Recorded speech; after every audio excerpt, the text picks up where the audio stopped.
इससे पहले कि उसे विश्वास और चमत्कार का व्यक्ति कहा गया, वह एक मृत जीवन जी रहा था। एक सभ्य और भक्त मसीही परिवार में पैदा होने के बावजूद उसका जीवन मसीही शिक्षा के अनुरूप नहीं था। वह था कुछ और दर्शा कुछ और रहा था। वह कलीसिया का एक भाग तो था, परंतु मसीही जीवन का उस पर कोई प्रभाव नहीं था। हालांकि वह अपना जीवन मृतक की तरह जी रहा था, परंतु परमेश्वर ने उसे ऐसा ही नहीं छोड़ दिया।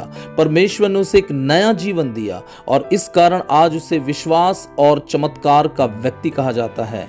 यह व्यक्ति कोई और नहीं परंतु जॉर्ज मुलर है। ऐसी परिस्थिति हम इज़राइल में भी पाते हैं, जहां वे लोग यहोवा परमेश्वर की प्रजा तो कहलाए जाते थे, परंतु प्रायः वे परमेश्वर से दूर होकर रहते थे और अन्य देवी देवताओं के पीछे भागते रहे। इस प्रकार वे लोग जीवन होते हुए भी मरे हुओं के समान थे। इस परिस्थिति में परमेश्वर ने उन्हें ऐसा ही नहीं छोड़ दिया, परंतु उन्हें एक नया जीवन देना चाहा। वह बार बार उन्हें अवसर देता रहा कि वे जीवन पाएं और उसके पास पुनः लौटें। इसका अर्थ है कि परमेश्वर की हमारे जीवन से एक योजना है जिसे वो पूरा करना चाहता है। इन सब बातों को ध्यान में रखते हुए मैंने आज के मनन का शीर्षक इस प्रकार से रखा है, परमेश्वर की हमारे जीवन से सिद्ध योजना क्या है।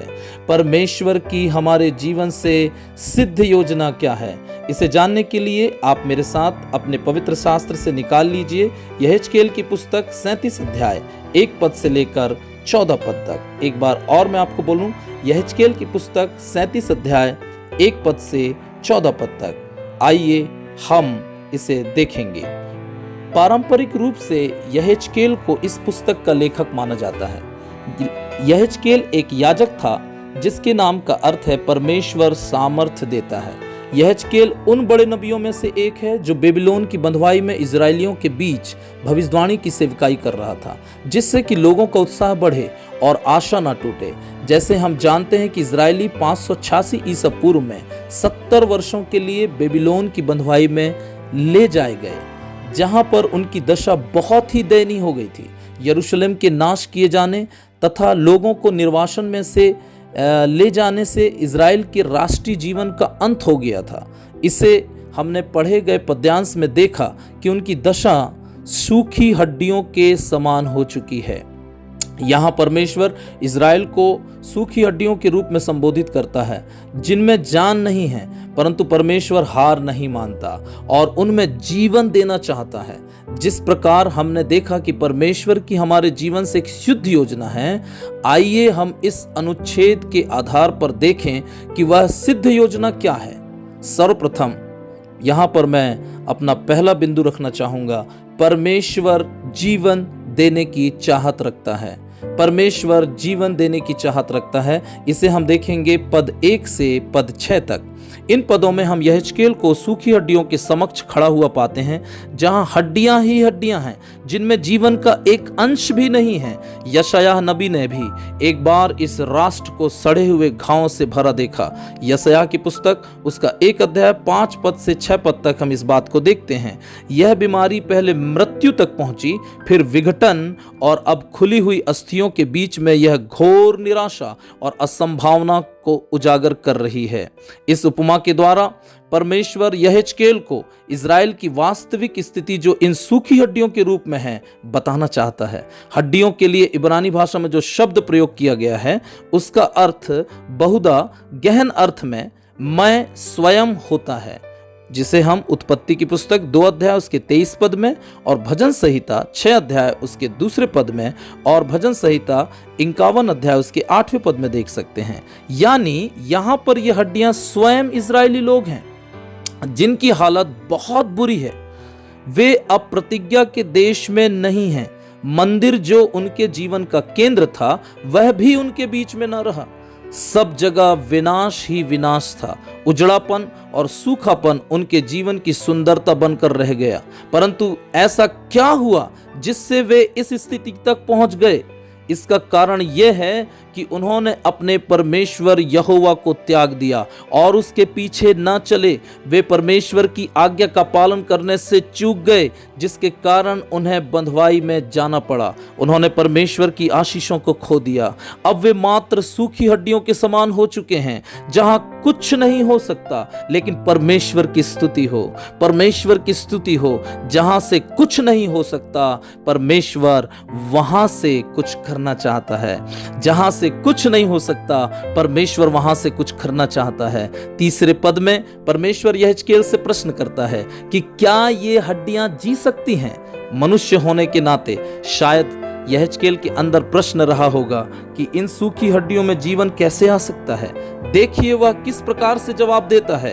हे परमेश्वर यहोवा, तू ही जानता है। इब्रानी में तू ही जानता है पर अधिक जोर दिया गया है। याद रहे, यह उत्तर के रूप में यहेजकेल का इंकार नहीं, परंतु वह उन दिनों में इज़राइल के विश्वास की सही अभिव्यक्ति थी। लेकिन वो कैसे? इज़राइली एक ऐसे परमेश्वर पर विश्वास करते थे जिसके पास जीवन देने और लेने दोनों का अधिकार था। अतः यहेजकेल ने यही उत्तर महत्वपूर्ण समझा। यहेजकेल से प्रश्न पूछने के द्वारा परमेश्वर कह रहे थे कि यहेजकेल, मैं चाहता हूं कि उनमें फिर से जीवन आए। दूसरे शब्दों में परमेश्वर यह कह रहा है कि मैं मुर्दों का परमेश्वर नहीं, परंतु जीवितों का परमेश्वर हूं।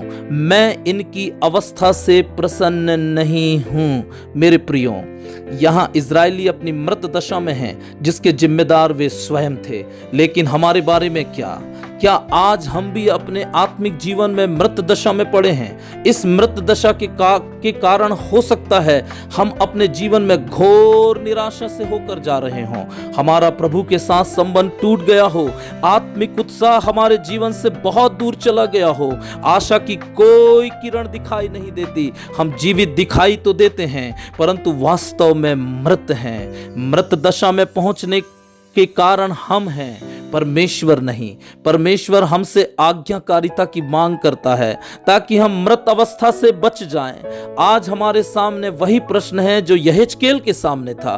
क्या हमारी मृत अवस्था में फिर से जीवन आ सकता है?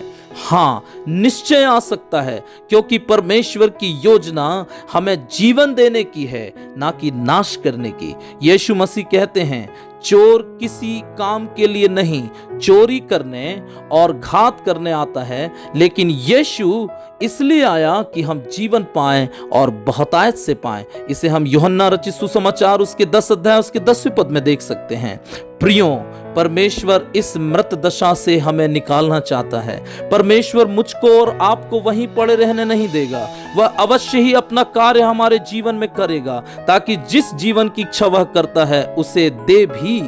जैसे हम निर्गमन की पुस्तक 3 अध्याय उसके 7 से 10 पद में देखते हैं कि परमेश्वर न केवल मिस्र में पड़े इज़राइलियों के कष्ट और पीड़ाओं को देखा, परंतु वह उन्हें छुड़ाने के लिए भी उतर आया। अतः परमेश्वर न केवल हमें जीवन देने की इच्छा मात्र रखता है, परंतु वह उस कार्य में कार्यरत भी है। यहां दूसरा बिंदु आता है, मेरा दूसरा पॉइंट आता है, परमेश्वर जीवन देने में क्रियाशील है और जीवन देता है। इसे हम पद 7 से 10 में देखेंगे। एक बार फिर से मैं आपको दोहराता हूं, परमेश्वर जीवन देने में क्रियाशील है और जीवन देता है। पद 7 से 10। परमेश्वर के कार्य करने का तरीका मनुष्यों की सोच से परे है। वह अपना कार्य अपने तरीके से करता है जिसे इंसान सोच भी नहीं सकता। 7वीं आयत में हम देखते हैं कि जब यहेजकेल भविष्यवाणी करना शुरू करता है, तब एक बड़ी आहट और भूकंप हुआ, जिसके कारण ये हड्डियां बिखर सकती थी। परंतु हम यहाँ क्या देखते हैं कि ये हड्डियां बिखरने की बजाय आपस में जुड़ती चली गईं। ये ऐसी ही नहीं जुड़ गईं, परंतु एक क्रम में जुड़ी, जिसका परिणाम यह हुआ कि उन्होंने मनुष्यों का रूप लिया। प्रिय मित्रों, परमेश्वर जब किसी चीज को जोड़ता है तो वह वहीं जुड़ती है जहां जुड़ना चाहिए। अर्थात जब परमेश्वर कार्य करता है तब वह अपनी सिद्धता में कार्य करता है। क्या आपने सुना? परमेश्वर जब कार्य करता है तो वह अपनी सिद्धता में कार्य करता है, परंतु मनुष्य धोखा खा सकता है। आज कलीसियाओं में संस्था, सिद्धांत और रीति रिवाजों के नाम पर विभाजन ही विभाजन है। आपके और मेरे प्रयास उन्हें वास्तव में एक नहीं कर सकते, परंतु जब यह कार्य परमेश्वर के हाथों में आ जाएगा तो कलीसिया का रूप ही कुछ और होगा। परमेश्वर का काम यहीं समाप्त नहीं हुआ मेरे प्रियो। जैसा उसने 5वीं और 6वीं आयत में कहा था वह यहां कर भी रहा है। देखिए, नसें उत्पन्न हो गईं, मांस भी चढ़ गया और वे ऊपर चमड़े से ढप गईं। यहाँ पर परमेश्वर अपनी इच्छा को कार्य रूप में बदल रहा है, परंतु यहेजकेल यहाँ आश्चर्य में है कि परमेश्वर ने उनमें सांस क्यों नहीं डाली। हम परमेश्वर द्वारा किए जा रहे कार्य की तुलना उत्पत्ति 2:7 में आदम की रचना से कर सकते हैं, जहां परमेश्वर ने मिट्टी ली और आदम को रच दिया, परंतु वह केवल पुतला ही था, उसमें जान नहीं थी। तब फिर परमेश्वर ने जीवन का श्वास फूका और आदम जीवित प्राणी बन गया। उसी प्रकार यहेजकेल देखता है कि ये शरीर तो बन गए हैं, परंतु उनमें सांस नहीं है। मूल इब्रानी में सांस और आत्मा के लिए एक ही शब्द रुआख प्रयुक्त हुआ है। इसका अर्थ होता है हवा या सांस। अतः इसका अर्थ मनुष्य की चित्तवृत्ति या अंतर आत्मा भी हो सकता है। इस शब्द से न केवल मनुष्य की आत्मा का बोध होता है, परंतु इसमें परमेश्वर के प्राण वायु का भी बोध होता है। अतः हम इसे जीवात्मा भी कह सकते हैं। इस प्रकार जेबी टेलर कहते हैं कि नबी यहेजकेल ने जिस शब्द का प्रयोग यहाँ किया है उसका अर्थ बहुत ही व्यापक है। यहाँ पर परमेश्वर यह बताना चाहता है कि जिस प्रकार एक शरीर सांस के बिना किसी अर्थ का नहीं, उसी प्रकार परमेश्वर के बिना हमारा जीवन किसी अर्थ का नहीं है। 10वीं आयत में हम देखते हैं कि सांस आने पर उस ढांचे में जीवन आ जाता है और एक बड़ी सेना के रूप में खड़े भी हो जाते हैं। यह कैसे हो पाया? यह केवल परमेश्वर के जीवन देने वाले कार्य के द्वारा ही संभव हो पाया। आज विज्ञान और तकनीकी अपनी ऊंचाइयों को छू रहा है, परंतु वह मनुष्य में जीवन नहीं डाल सकता सिवाय परमेश्वर के, सिवाय परमेश्वर के। प्रिय मित्रों, हमें कलीसिया को, हमारे परिवार को, हमारे देश को परमेश्वर द्वारा प्रदत्त जीवन की आवश्यकता है, जो केवल उसी से संभव है। मुझे और आपको उसके अलावा और कोई नहीं सुधार सकता, केवल वही जिसने हमको बनाया है। सिर्फ इस बात की जरूरत है कि हम अपने आप को परमेश्वर के हाथों में दे दें, ताकि वह गूंथे, ढाले और बनाए और हमें जीवित करे। वह सभी बातों को सुव्यवस्थित करेगा, जोड़ेगा, संवारेगा, ताकि सुधरे और सुव्यवस्थित ढांचे में जीवन आ जाए। संभव है इस प्रक्रिया में समय लगे, पर फिर भी जीवन के लिए अपने आप को प्रभु के हाथों में देना जरूरी है। स्वयं का प्रयास, स्वयं की धार्मिकता निरर्थक है। मनुष्य होने के नाते हम इस जीवन को खो भी सकते हैं जो परमेश्वर हमें देता है। परमेश्वर इस बात का ध्यान रखता है कि कहीं हम उस जीवन को खो ना दें जो हमने उससे पाया है। इसलिए हमारा परमेश्वर न केवल जीवन देना चाहता है और जीवन देता है, बल्कि हमें उस जीवन में बनाए भी रखता है। अतः यहाँ तीसरा बिंदु आता है, तीसरा पॉइंट आता है, परमेश्वर जीवन को बनाए रखता है। परमेश्वर जीवन को बनाए रखता है। पद 11 से 14 पदों में परमेश्वर यहेजकेल के दर्शन का अर्थ स्पष्ट करते हैं। 11वीं आयत में पुनः उपरोक्त बातों को दोहराया गया है, जिससे ये बात इजरायलियों के विलाप के स्वरों को दर्शाते हैं। यहाँ 12वीं आयत में कब्र शब्द का प्रयोग किया गया है। विद्वानों के बीच में मतभेद है कि ये बात बाद में जोड़े गए पद हैं, क्योंकि हड्डियां तो मैदान में बिखरी पड़ी थी जिन्हें गाड़ा नहीं गया था। परंतु क्या बंधुआई में इजरायली कब्र में रहने के समान नहीं है? जी हाँ, वे बंधुआई में मृत दशा में पड़े हैं। उनके लिए जीवन का अर्थ इजराइल देश में होना है। आगे की आयतों में परमेश्वर कहता है कि जब मैं तुम्हें बंधुआई रूपी कब्र से बाहर निकालूं, तब तुम जान लोगे कि मैं यहोवा हूं। तो क्या इजरायली परमेश्वर को नहीं जानते थे? जी हाँ, वे इजराइल के परमेश्वर को नहीं जानते थे, क्योंकि यदि वे जानते तो उसकी आज्ञा मानते, उसकी विधियों के अनुसार जीवन बिताते और उन्हें बंधुआई में जाना ना पड़ता। अतः बंधुआई रूपी कब्र से बाहर निकालकर प्रतिज्ञा के देश में पहुंचाना उन्हें फिर एक बार उस छुटकारे को याद दिलाएगा जिसे उनके पूर्वजों ने मिस्र की बंधुआई से इसी यहोवा परमेश्वर के द्वारा पाया था। तब वे जान पाएंगे कि वास्तव में यहोवा कौन है। लेकिन इस जीवन की अवस्था को प्राप्त करने के बाद इसका क्या आश्वासन है कि इजरायली फिर से अनाज्ञाकारिता ना करें, परमेश्वर के नाम को अपवित्र ना करें और पुनः उसी सूखी हड्डियों की अवस्था तक ना पहुंचें। इसलिए परमेश्वर 14वीं आयत में कहते हैं कि मैं तुम में अपना आत्मा समवाऊंगा। अब प्रश्न यह उठता है, कौन सा आत्मा? यहेजकेल 36 अध्याय उसके 27 पद के अनुसार यह वह आत्मा है जिसमें आज्ञाएं और विधियां निहित हैं, और इस आत्मा के अनुसार चलने के द्वारा परमेश्वर की आज्ञाओं और नियमों का पालन किया जा सकता है। यह वह आत्मा है जो आपको और मुझको बदल सकता है, चाहे हम अपने जीवन की कितनी ही बुरी दशा में क्यों ना हो। कैथरीन कोलमन, जो एक प्रभु की दासी थी, जिसे भाग्य की पुत्री कहा जाता है, अपनी सेवकाई के दौरान शारीरिक अभिलाषाओं के कारण पाप में गिर गई। उसका जीवन मानो रुक सा गया था। परिणाम स्वरूप सेवकाई में कोई सामर्थ्य नहीं, कोई छुटकारा नहीं। लेकिन जब पवित्र आत्मा ने उसे स्पर्श किया तो उसका संपूर्ण जीवन बदल गया और अपनी मृत्यु तक वह जयवंत सामर्थी जीवन बिताती रही, जिससे वह परमेश्वर की महिमा का कारण बनी। प्रियो, पवित्र आत्मा देने के पीछे परमेश्वर का लक्ष्य हमें बहुतायत का जीवन देना है, जो पवित्र आत्मा द्वारा आज्ञा मानने में छिपा है। यदि हम आज्ञा का अनुसरण द्वारा अपने जीवन को बदलने में सफल हो गए तो मानो हमारा जीवन एक नई सृष्टि बन जाएगा। पवित्र आत्मा मनुष्य के आचरण को ईश्वरीय आचरण में परिवर्तित कर परमेश्वर द्वारा प्रदत्त जीवन को सर्वदा के लिए बनाए रखता है, जिससे हम सर्वदा के लिए परमेश्वर के साथ उसके निज स्थान अर्थात उसकी योजना में बने रह सकते हैं। अतः परमेश्वर न केवल कहता है, वह करता भी है और बनाए रखता भी है। आइए हम निष्कर्ष में जाएं। और प्रभु में मेरे प्रियजनों, आरंभ में हमारे सामने एक प्रश्न था कि परमेश्वर की हमारे जीवन से सिद्ध योजना क्या है।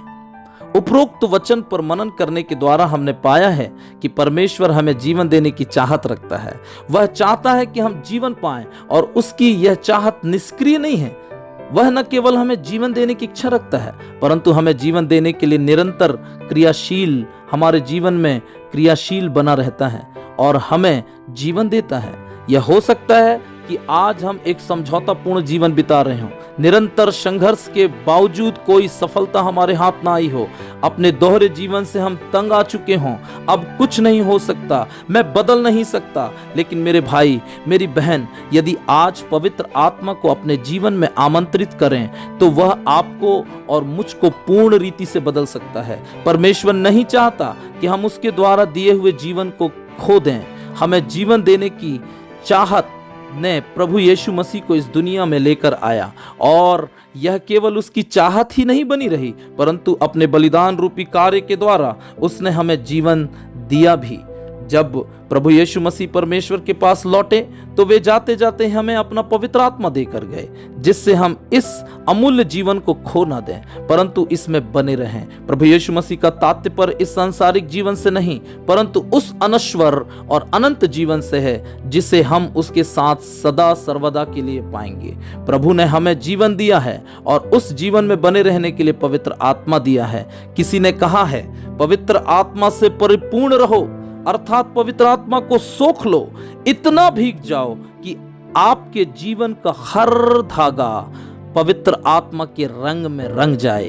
तब कोई तुम्हें निचोड़े या तुमसे दुर्व्यवहार करे तो तुम में से केवल मसीह का स्वभाव ही टपकेगा।